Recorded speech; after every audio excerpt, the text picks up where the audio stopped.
Shalom pemirsa Live Channel dimanapun berada, senang sekali saya Pendeta Marcel Serang boleh berjumpa dengan saudara dalam acara yang luar biasa. Apalagi kalau bukan Way Out. Karena kita akan percaya apapun masalah tantangan persoalan kehidupan setiap kita, bersama Tuhan selalu ada jalan keluar. Haleluya.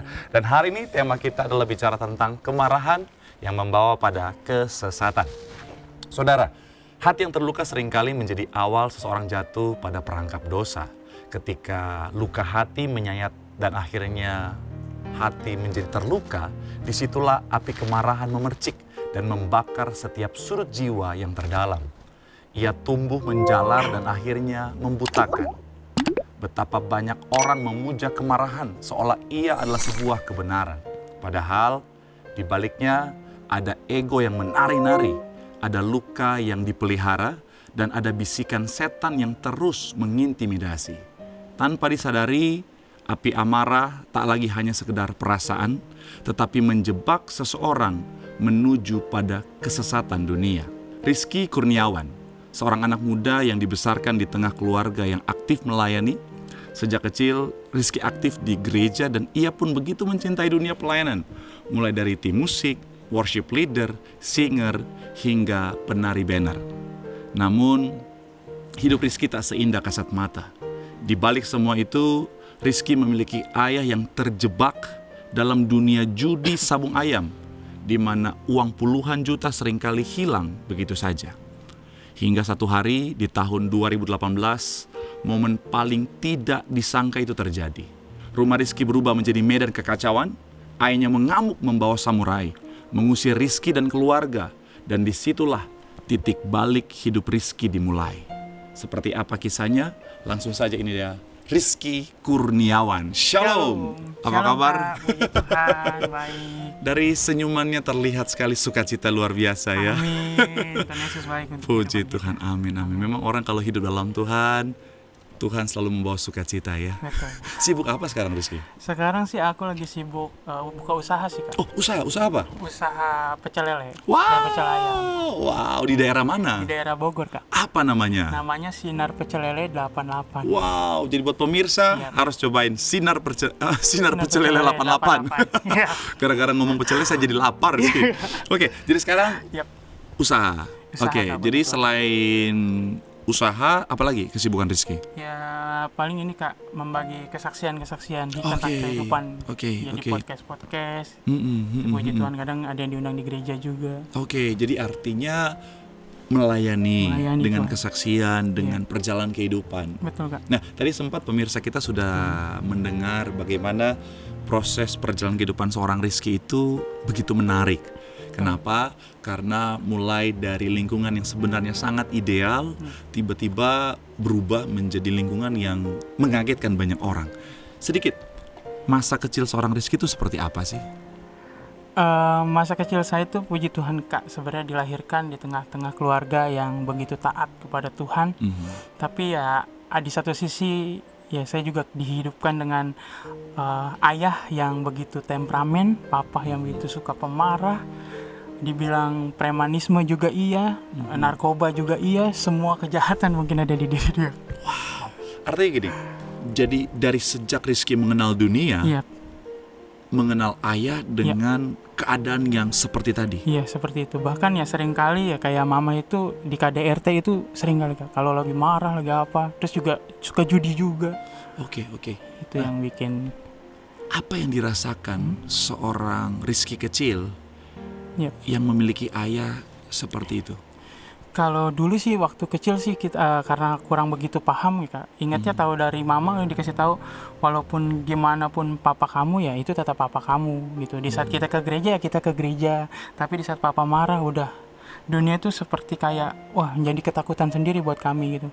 Seringkali ya kami diusir, seringkali ya kami namanya pukulan itu seringkali, Kak. Bahkan saya juga pernah dipukul itu ya gara-gara cuman salah paham aja. Sampai kaki saya tuh biru semua, Kak, dari atas sampai bawah. Itu saya ingat banget, saya umur sekitar 8 tahun. Kita emang dididik keras banget gitu sama papa saya. Oke. Tapi di satu sisi kalau dia lagi baik, baiknya bukan main, Kak. Seperti kayak malaikat, mau apa aja pasti dibeliin gitu. ada satu sisi yang seperti itu juga. Dan kadang-kadang juga kalau papa juga selalu mengingatkan itu, walaupun kehidupannya seperti itu, ya kita anak-anaknya jangan ada yang malas ke gereja kayak gitu. Oke, itu keluar dari mulut papa. Iya, kalau kita nggak ada yang nggak ke gereja, udah pasti kita habis domelin sama dia. Oke, jadi Setiap artinya pagi itu, mungkin ada orang-orang yang akhirnya berpikir papa seperti punya dua kepribadian, nah atau iya betul Kak. atau dia artinya gini, dia memang hatinya baik tetapi temperamen. Bisa dibilang juga seperti itu sih Kak. Kami juga baru memahaminya ya setelah saat ini gitu. Di saat mama udah nggak ada, oh ternyata terlepas dari itu semua ya ternyata dia, puji Tuhan lah gitu, udah berubah gitu sekarang. Tapi kalau dulu itu benar-benar Kak, yang namanya kesalahan itu ya paling kami takuti gitu. Di saat kami berbuat salah, papa tahu udah pasti namanya kayu apa itu udah pasti kena ke kami. Iya. Momen paling mengerikan apa yang pernah terjadi pada saat papa emosi? Seringkali ya kami mau dibunuh waktu itu. Pas yang akan saya ceritakan ini, makanya saya pernah terjebak di dalam gereja setan ini. Yang paling parah itu yang kami mau dibunuh semuanya. Pada usia berapa itu? Itu saya menginjak usia di 2018, kalau saya 95 berarti usia saya 23 nih Kak. Oke, nah sebelum kita ke sana ya, tadi sempat kita baca di profil Rizky ya, bahwa Rizky sejak kecil sudah tertarik dengan dunia pelayanan, dengan dunia gereja, dan akhirnya bahkan mengambil bagian di sana. Betul Kak. Pelayanan apa dulu? Dulu awal pertama kali saya pelayanan di musik. Umur berapa itu? Di umur saya 14 tahun kali ya. Sorry, di 17 Kak. Itu pas saya banget baru lulus SMA. Bahkan saya dibaptis tuh orang tua nggak ada yang tahu Kak. Oke. Karena saya nggak ngabarin, dan itu benar-benar kayak baptis tuh kirain saya cuman sekedar aja, ternyata kan sakral gitu kan. Itu juga saya lagi saat itu ujian Kak. Ujian sekolah, saya meliburkan diri untuk dibaptis dan orang tua nggak tahu ini anak kemana gitu kan, ditanya. Taunya dibaptis, kabarin tuh pendeta, kok ini Rizky nggak didampingin sama orang tuanya. Gitu kan. Oke, pada saat 17 tahun ya. 17 tahun kan. Kita balik lagi. Tadi Rizky sempat cerita bahwa klimaksnya adalah, mohon maaf, papa hampir melakukan tindakan yang sangat fatal kepada kalian. Itu sebelum atau sesudah dibaptis? Itu sesudah. Jadi setelah dibaptis jaraknya berapa tahun? Jaraknya kan dibaptis itu sekitar 2014. Di saat usia 17 tahun? Iya. Tindakan papa yang sangat 2018. 4 tahun. 4 tahun. Oke. Dan waktu 17 tahun itu emang benar-benar pengen melayani Tuhan banget lah. Kadang dikasih kesempatan langsung wah puji Tuhan. Artinya pada saat 17 tahun 2014 memberi diri melayani dengan semangat yang luar biasa. Full heart buat Tuhan. Full heart banget. Tapi di satu sisi saya nggak menyelamatkan keluarga saya. Oke. Dan menerima kenyataan bahwa ayah melakukan tindakan yang sangat bisa dibilang mengerikan itu tadi. Bagaimana perasaan Rizky? Dibilang hancur, ya hancur banget Kak pada saat itu. Karena ya dibilang kecewa juga sama Tuhan saat klimaks kejadian itu. Karena mungkin kalau setiap hari-harinya hanya kejadian-kejadian biasa mungkin yang saya alami gitu kan, tapi kok semakin lama semakin ya gitu, gara-gara judi itu Kak. Semua barang-barang tuh habis, sampai rumah itu habis ya kan, mobil, motor segala, sampai nggak punya apa-apa lagi kita. Saya sampai mikir, Tuhan, kenapa kok Tuhan jahat banget gitu ya kan. Sementara aku tuh melayani Tuhan kadang bisa sampai setiap hari gitu Kak, saya ke gereja gitu kan. Bahkan di saat tidak ibadah pun saya bisa datang. Pelayanan apapun masih bisa saya handle, saya ikutin gitu kan. Diajakin Pak Pendeta muda yuk bantu pelayanan, siap, pasti saya nggak pernah nolak gitu. Bahkan ya puji Tuhannya seperti itu. Pas kejadian yang ayah saya mau membunuh kami itu benar-benar hancur dan kecewa sekali sama Tuhan. Makanya saya sampai bisa jadi targeting si gereja setan itu Kak. Oh, jadi di dalam hati yang sedang hancur tadi, di dalam hati yang sedang dipenuhi oleh kekecewaan tadi, akhirnya bagaimana si orang ini melancarkan caranya, artinya untuk menarik Rizky masuk ke gereja setan tadi? Jadi kan karena saya itu Kak dulu di saat melayani Tuhan, saking senangnya, saking bangganya saya sama Tuhan gitu, apa yang telah diberikan, dipercayakan sama Tuhan, itu selalu saya posting, Kak. Oke. Saya tuh orangnya kalau misalnya lagi latihan, lagi apa, saya posting terus di Instagram saya, di Facebook saya, di media-media sosial saya lah. Karena saya terus mengagung-agungkan nama Tuhan. Dan di saat saya kecewa itu, Kak, benar-benar cuman gara-gara saya update status di Facebook saya, saya memaki Tuhan. Saya ada bahasa yang mungkin dibilang ya kurang ajar banget gitu, kayak ngata-ngatain Tuhan segala macam. Nah di situ semua orang yang lihatnya tadinya saya pelayanan, ya kan, terus jemaat-jemaat gereja juga pada respect, pada nanya ke saya, tapi saya hapus, Kak. Nggak saya ladenin itu, bahkan sampai ke pendeta saya, kakak-kakak rohani saya, teman-teman sepelayanan saya itu pada nanya kenapa gitu, karena mereka juga tahu situasi yang saya alami itu kayaknya udah parah banget. Karena katanya pada saat itu papa ngusir. Iya. Dan akhirnya mengungsi. Jadi ceritanya ini, Kak, dia itu karena suka banget namanya ayam aduan gitu ya. Dia sampai beli ayam yang harganya lumayan lah, Kak, bisa dibilang puluhan juta gitu. Nah itu saat itu di siang hari dia jemur lah sama ayam-ayam yang lain. Ya kan. Tapi pas dia pulang, dia lihat ayam yang puluhan juta ini mati tiba-tiba, Kak. Mati, dia teriak-teriak dari luar. Kan kita yang lagi istirahat karena aktivitas kami kan di pasar. Iya kan, berangkat pagi subuh, pulang siang ya istirahat tidur kan. Itu mama kaget sampai keluar. Kenapa? Ternyata pas mama keluar itu langsung ditimpuk sama bangkai ayam yang gede banget. Iya. Ya kan ayam bangkok kan lumayan gede. Jadi timpuk, kena lah mama ya kan. Kami saat itu kan anak-anaknya sudah besar, udah dewasa gitu. Ngelihat mama kok dipukulin terus, kok mama diem aja, kok mama sabar banget. Akhirnya kami yang lawan, kan. Saya berusaha untuk mencekek papa waktu itu. Posisinya udah saya piting. Iya kan, saya udah ada digendong papa, lehernya saya gini. Dan itu kakak saya ngelihat, kayak kakak saya juga nggak tega sama papa saya, karena udah hampir mau lewat juga kan. Akhirnya kami dipisahkan, saya digebukin pakai ayam yang bekas dilempar tadi sama kakak saya. Udah jangan, ntar papa mati begitu kan. Ya udah dong, papa saya lepas. Ternyata dia makin marah, Kak. Dia masuk ke kamarnya, dia lari, dia ambil samurai, mau dibunuh satu-satu anaknya. Di saat itu, lah kita kabur kan, diusir, pergi lu sono, ini. Di saat pergi itu, makanya saya memutuskan untuk membawa mama saya dan adik saya untuk ya udah mah ikut saya dulu. Kita namanya ada gedung sekretariat pemudaan waktu itu, Kak. Di tempat saya nggak jauh dari rumah saya, sekitar 300 meter lah. Ya udah kita nginep di situ dulu. Dan dari situ mulai saya ketimbul kekecewaan saya kepada Tuhan, dan sama semua ke teman-teman pelayanan saya, ke pendeta saya, ke gereja saya bahkan kena kecewa semua. Kenapa kok bisa begini gitu, Tuhan? Saya yang setiap hari ada bersamamu gitu, saya yang melayanimu, kok Tuhan ngasih keluarga saya yang seperti ini. Saya terus begitu, Kak. Dan akhirnya saking gak kuatnya udah saya luapkan di Facebook tadi. Dan ternyata dilihat oleh si teman saya nih awalnya. Dan artinya sepertinya dia sudah sering memantau. Nah, sering, Kak. Memang kita berteman di Facebook, tapi saya nggak gitu kan. Pas tahu-tahu dia nge-DM saya, Kak. Nge-DM? Iya. Di Messenger dengan kata Shalom. Shalom. Dan yang saya tahu nih, Kak, latar belakang si orang ini, teman saya ini, dulunya pas sekolah itu suka banget namanya ngeceng-ngecengin Tuhan. Suka ngeledek Tuhan, suka bikin Tuhan jadi jokes buat dia di depan teman-teman, seperti mohon maaf gitu, kok Tuhan gue mah gini sering kedinginan karena nggak pakai celana segala macem. Itu kan hal yang nggak pantas sebenarnya, Kak. Padahal dia pelayanan? Enggak, cuman Kristen KTP aja. Keluarganya benar Kristen, cuma aneh aja di setiap ada dia tuh, dia pasti kalau ngomongin apa tentang ya berbau-bau tentang Tuhan yang nggak pantas lah gitu kalau buat kita. Dan tiba-tiba dia bilang Shalom, itu sih cukup kaget. Karena ini orang kok bisa gitu ngucapin kayak gitu kan.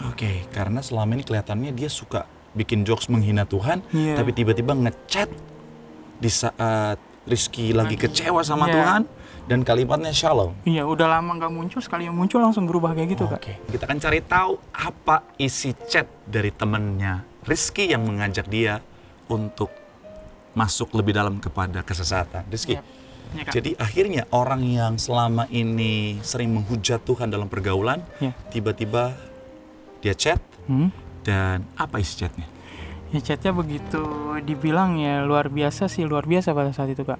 Saya anggap ini orang udah berubah banget karena isinya ya tentang Alkitabiah semua.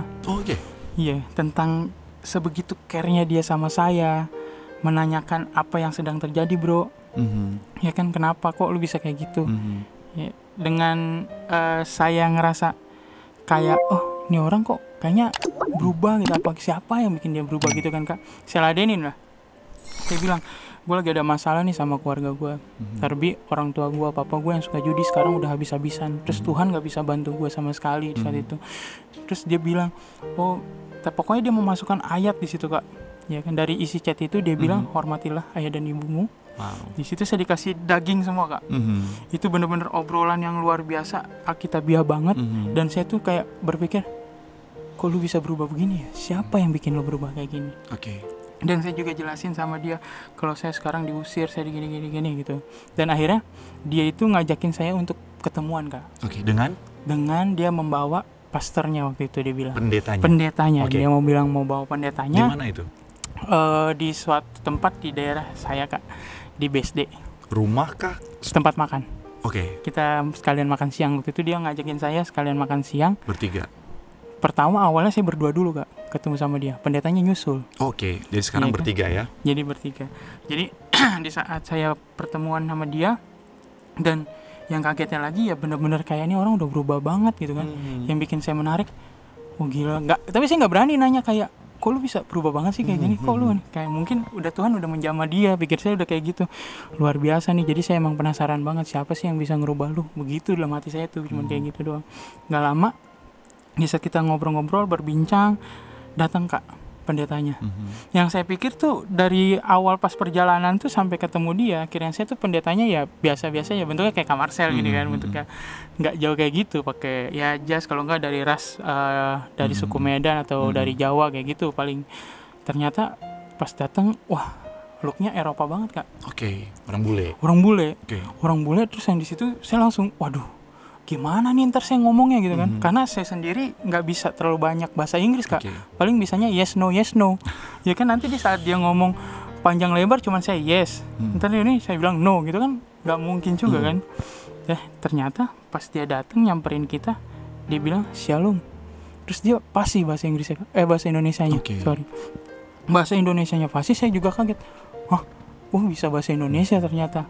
Dan setelah itu ya saya dijelasin, oh ini yang namanya teman kamu ya, yang namanya Rizky ini ya, jadi gini-gini. Saya langsung dinasehatin Kak sama dia. Dan itu benar-benar awalnya kayak, wah pantas teman saya bisa berubah. Ternyata ini orangnya gitu. Seperti melihat sosok seorang malaikat gitu Rizky. Betul Kak, betul. Kurang lebihnya kayak gitu. Ternyata dikasih tahu seperti ini, kamu jangan melawan orang tua, ya kan. Segala apapun orang tua itu tetap orang tua kamu harus hargai mereka.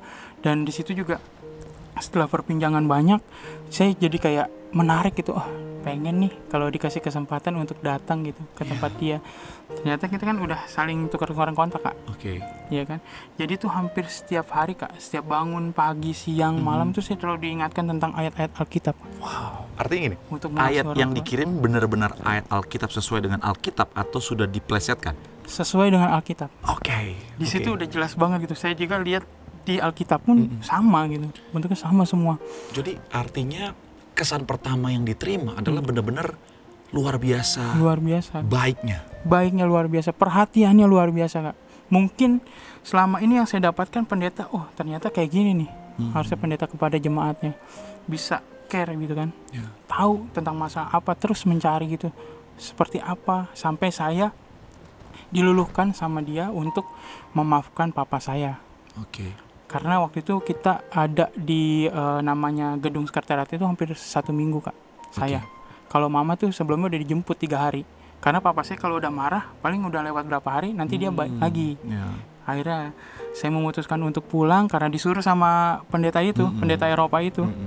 Akhirnya saya pulang, saya bilang, ya saya udah memaafkan orang tua saya, tapi saya nggak bisa balik lagi ke gereja saya yang lama.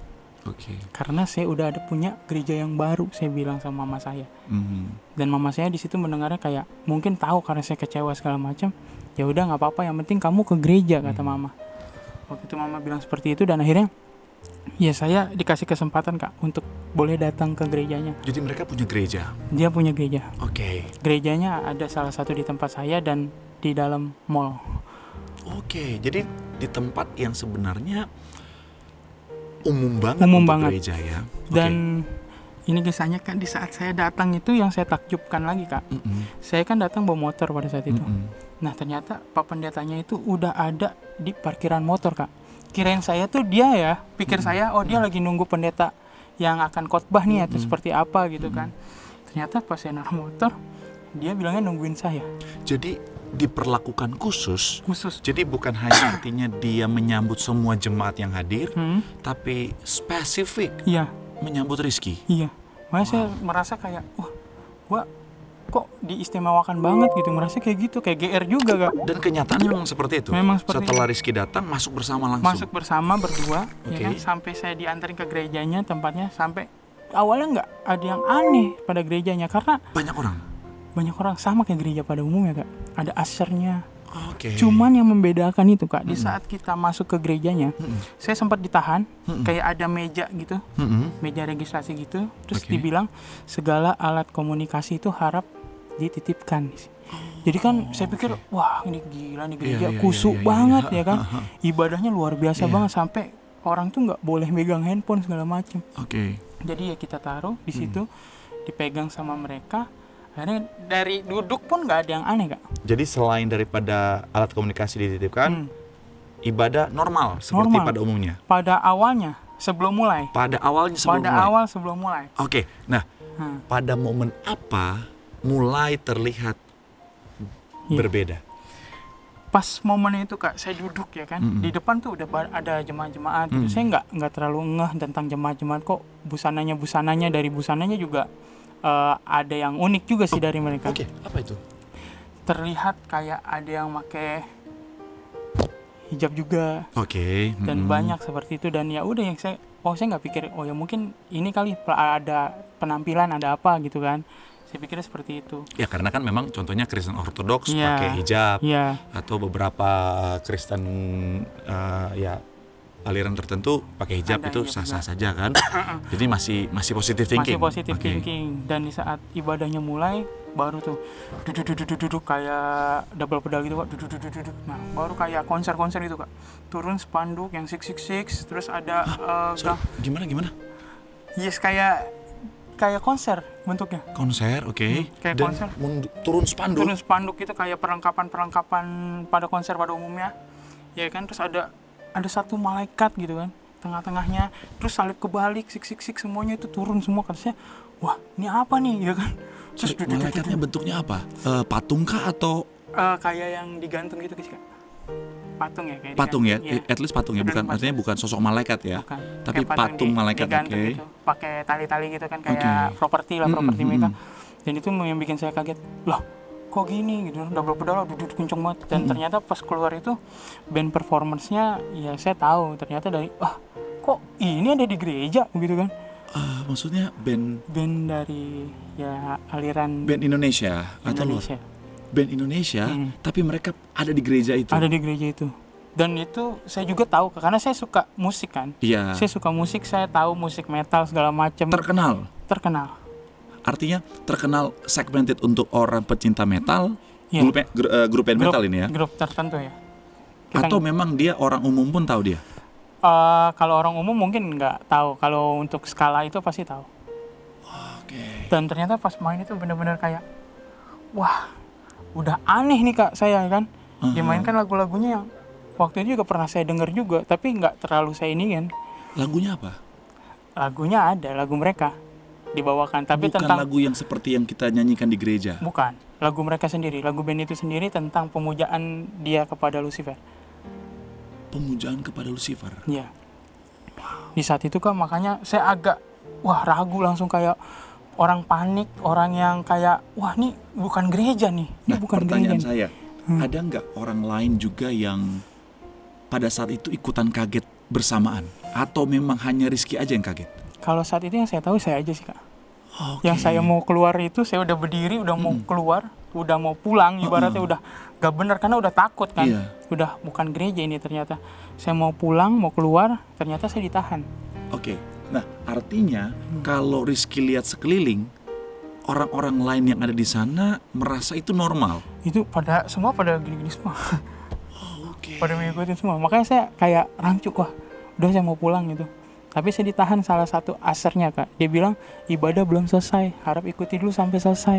Jadi itu memang udah mulai ibadah, Iya. Dan nggak boleh keluar. Nggak boleh keluar sama Jadi sekali. akhirnya udah lari keluar nih. Udah. Tapi di saya depan. udah keluar dari bangku itu dan mau keluar ke Oh, depan. asarnya deket situ. Asarnya dekat situ, jagain saya di bangku, kan saya adanya di tengah-tengah gitu posisi. Jadi dia jagain di depan gitu, kayak ya udah saya balik lagi dan duduk di situ kayak udah gelisah aja, udah mati nih gua.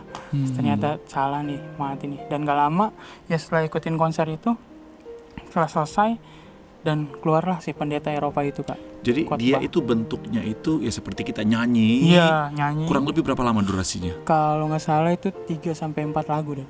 3-4 lagu, oke, dengan lagu yang kenceng kenceng, semuanya, kenceng. lagu mohon maaf metal. Underground lah Kemudian bisa dibilang ya, iya, keras-keras. iya, yang ada liriknya, Ada liriknya, bisa dimengerti. bisa dimengerti. Dan akhirnya setelah itu keluarlah si pendeta tadi yang menyambut Rizky. Oke. Dan di situ ya kan dia berkhotbah Kak. Yang tadinya Alkitabiah jadi kebalik semuanya.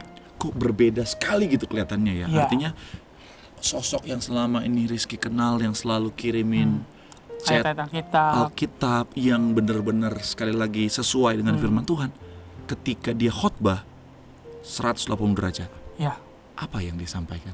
dia sampaikan seperti ini Kak. Dia bilang semua agama itu adalah manipulasi manusia-manusia seperti kita. Dia bilang, disebutkan sama dia, Yesus, Muhammad, Siddhartha, Siwa itu adalah sama seperti kita. Cuman mereka dibilangnya pintar aja Kak, bisa membuat novel-novel. Dan yang kitab sebenarnya dan utusan Allah sebenarnya adalah Lucifer.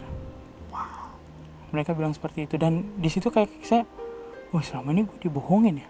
Karena di situ dia bilang hanya untuk golongan tertentu, membuat kaya untuk keluarga-keluarga mereka aja. Ya, maksudnya gimana? Si agama ini, menurut Agama dia, yang ada ini, ya, yang kita lihat yang ada di bumi ini, itu adalah ciptaan manusia Kak. Ternyata bukan yang asli itu, yang sesungguhnya itu adalah Lucifer. Lucifer adalah utusan Allah yang sesungguhnya, tanda kutip di situ. Dan di situ saya juga berpikir, dijelaskan sama dia kalau Lucifer itu adalah malaikat yang benar-benar harus berada di bumi ini untuk kita, dan bumi ini adalah surga kita. Jadi nggak ada lagi setelah yang kematian surga itu. Makanya mereka menikmati semua yang ada di bumi ini. Mereka bisa dapatkan.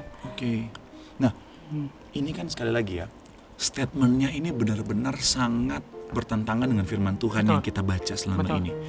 Nah, dan kalau tadi ketika dengan cara ibadah openingnya yang dengan lagu hardcore tadi, lagu rock tadi, orang-orang lain itu mereka menikmati.